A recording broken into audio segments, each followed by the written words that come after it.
बाड़ी उ त भूखे रहत दिनो रात बाड़ी। ए भाई हो हमर वाली त कइले नवरात बाड़ी उ त भूखे रहत दिन रात बाड़ी। हमरा खातिर जान माई से भाड़ा भाखेली कि नव दिन माथे की का सर पे दुपट्टा रखेली। कि नव दिन माथे टीका सर पे दुपट्टा रखेली।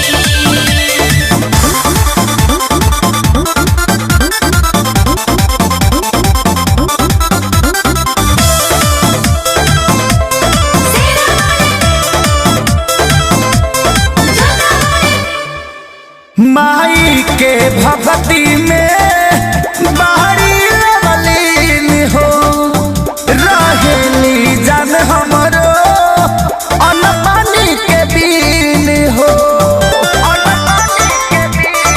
ए हो माई के भक्ति में बाहरी लवलीन हो रहेली जान हमरो अन्न पानी के बीन हो।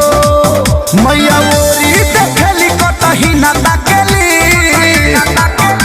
कि नव दिन माथे की का सर पे दुपट्टा रखेली। कि नव दिन माथे टीका सर पे दुपट्टा रखेली।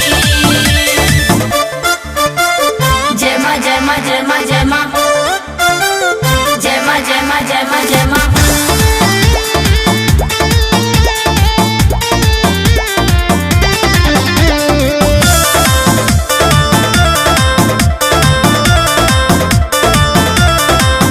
कहरेली पूजा लगा के उतया बनयास हो सोनू समझे बतिया मानो अरिया प्रकाश हो।